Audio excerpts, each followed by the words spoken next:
One thing I've come to understand about great people or people that have attained greatness is that they usually receive an instruction. God says something to them. Most of the time, whatever this instruction is may not even make sense, but the whole point is to obey. Let me give you an example. So after the children of Israel were liberated from Egypt, they got to the Red Sea. And God said to Moses, stretch forth your hands over the Red Sea and the Red Sea will be parted. And imagine if Moses had said to God, well, I mean, come on. That doesn't even make any sense. Why would I stretch forth my hands over the Red Sea? Come on. Like a lot of people would say, God, what do you want people to say? Oh, how do you want people to look at me, a whole PhD or holder will be doing something that silly? You know, people will laugh at me. People will think I'm crazy. But thank God Moses obeyed, right? Because this was thousands and thousands of years ago. Until today, Moses still stands as one of the most significant figures in the Christian religion. Now, sometimes the instruction may be to hold up that doctor's report, even if it's negative, and start singing praises. Sometimes the instruction may be to put those bills, lay them flat on the floor and start dancing around it.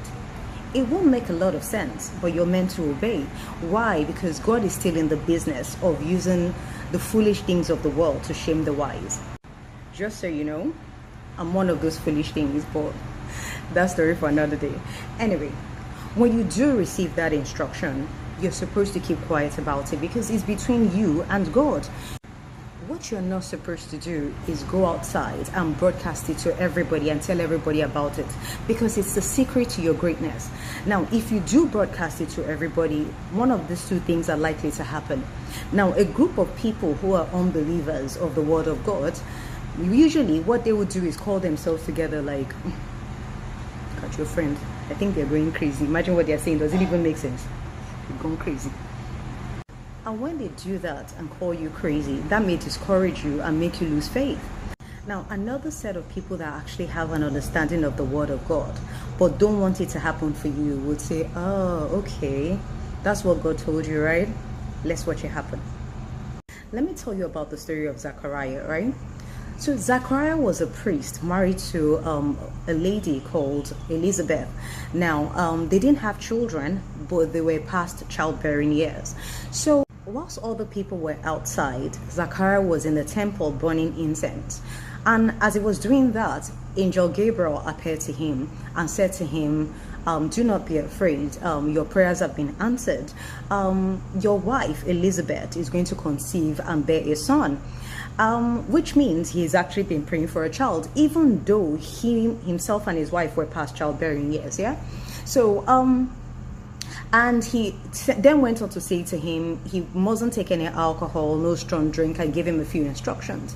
And Zachariah turned around and said, well, prove it to me that this is going to happen. Now, because he did not believe, Angel Gabriel rebuked him and he became mute. A lot of people believe that he became mute out of punishment to him for not believing, but he became mute for his own protection. Now, the real question is, how does a man feel when his wife gives birth for the first time?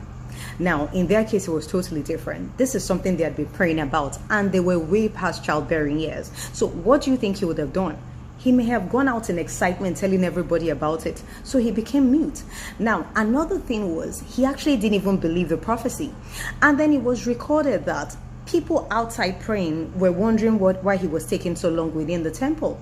And when he finally went out, he tried to motion to them, like use hand gestures, but nobody understood what he was saying, right? So imagine, because he didn't believe, he may have been trying to tell them what happened in the temple, saying to them, you won't believe what happened. Angel Gabriel just appeared to me and said to me that my wife is going to, how is that even, he would have said it out, which was why he was mute. So I believe it was for his own protection. Then it was recorded that after that season of his duty, he went home and his wife conceived. The Ethiopian text states that it was 2 days after he got home to his wife that his wife conceived.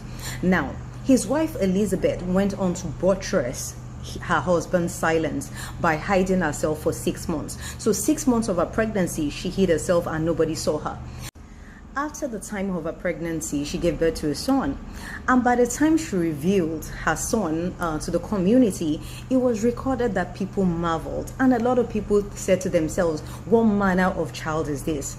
Imagine if Elizabeth or her husband had gone outside to broadcast it to everybody, to tell everybody about it before the due time, or after the angel prophesied it to them. One of two things are likely to happen. A group of unbelievers would have called themselves together to say, look at them, what are they talking about? I think they're going crazy. At their age, they want to have a child. Okay. Then another group of people that actually have an understanding of the word of God would have said, okay, so you want to have a son, right? Let's watch it happen. And she may have experienced a miscarriage. What I'm saying is, it's important to ask God to give us an instruction, to say something to us if we want to attain greatness. See, we're heading towards 2025, and with the level of the economic meltdown, we can ask for the secret to our success. What kind of business should I do? It's 2025. Give me the secret. Give me an instruction to making money. What sort of businesses do I look into? God, give me an instruction to building my home. How do I raise my children? My first son, John, is an extrovert. The second one is an introvert. So they have very different personalities. Jessica is, she loves sciences so much so that she may not even believe in the things of God. But my little daughter, Sheila, she loves to pray a lot. Give me an instruction. How do I raise these children? Oh Lord, give me an instruction to getting married. Jonathan, Joshua, David, they're all asking for my hand in marriage. They all have good jobs. They're all from good homes. Give me an instruction on who to marry. We can ask for an instruction, for God to say something to us, to attain greatness in every area of our lives. And when we do receive that instruction, we're supposed to keep quiet about it, not broadcast it to everybody, not tell everybody about it, because it's the secret to our greatness.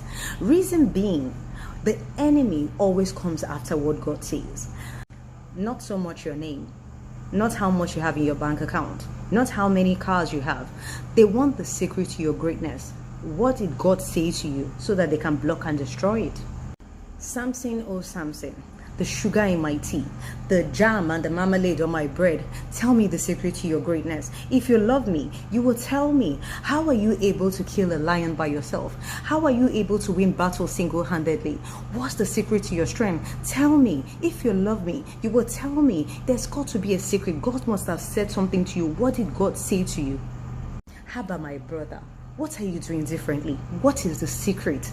In this inflation, you're still able to go on holiday. You're still able to pay your rent, pay your children's school fees, drive big cars. What are you doing? What did God say to you? What's the secret? Just tell me. My sister, after everything I did to destroy it, you're still standing. What's the secret? What are you doing differently? After I tried to destroy your name, destroy your home, your marriage, your finances, you're still not begging. You're still living well. You still look beautiful. You still dress nicely. You still come out to talk to people. How are you doing it? Just tell me. What's the secret? I've done everything in my power to destroy you, and you are still here.